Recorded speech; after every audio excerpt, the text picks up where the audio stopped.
Assalamualaikum warahmatullahi wabarakatuh. Yang kami hormati Bapak Presiden, Bapak Wakil Presiden, para peserta Ratas Optimalisasi Industri Dalam Negeri untuk penanganan COVID-19, kita akan memulai Ratas. Yang kedua, untuk itu mohon berkenan Bapak Presiden memberikan arahan kepada Ratas. Bapak Presiden dipersilakan. Ya, ini rapat terbatas yang berkaitan dengan optimalisasi industri dalam negeri untuk penanganan COVID.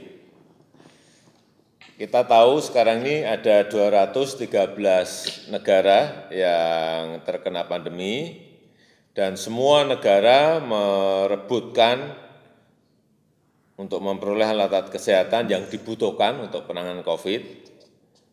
Dan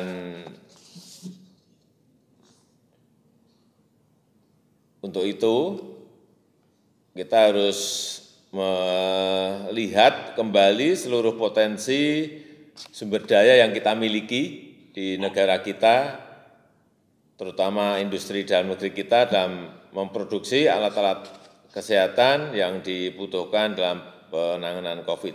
Baik itu yang berkaitan dengan industri bahan baku, obat, farmasi, fitofarmaka, yang berkaitan dengan APD, yang berkaitan dengan industri masker, atau yang berkaitan dengan industri ventilator. Untuk itu saya minta beberapa hal. Yang pertama, agar diatur betul manajemennya yang berkaitan dengan kegiatan ekspor dan kebutuhan di dalam negeri. Jangan sampai semuanya diekspor, dalam negeri malah kita tidak dapat. Diatur sebaik-baiknya manajemennya. Baik itu yang saya lihat APD kita sekarang sudah bisa memproduksi banyak, baik itu yang berkaitan dengan masker kita juga bisa memproduksi banyak, agar ini diatur. Yang kedua, betul-betul mengenai relaksasi proses perizinan ini tidak menghambat.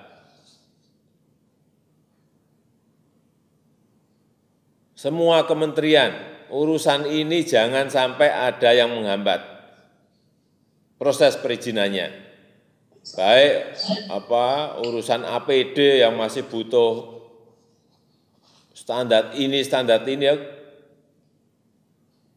menjadi kewajiban kita untuk memperbaiki agar standar itu terpenuhi. Tetapi jangan mempersulit, tolong ini betul-betul didengarkan betul keluhan-keluhan yang ada di bawah, sehingga tidak ada lagi yang namanya proses perizinan ini menghambat proses produksi yang ada.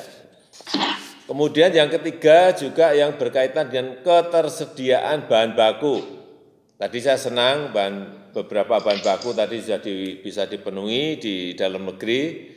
Ini bagus, tetapi untuk yang masih berkaitan dengan impor bahan baku, betul-betul terutama ini di Bea Cukai, terutama di Kementerian Perdagangan ada relaksasi yang betul-betul dilakukan sehingga proses perizinan yang cepat dan terintegrasi itu betul-betul ada dan membantu mereka. Kemudian yang keempat, insentif fiskal, tolong diarahkan kepada industri UMKM kita yang memproduksi barang-barang ini. Saya rasa itu yang bisa saya sampaikan. Terima kasih.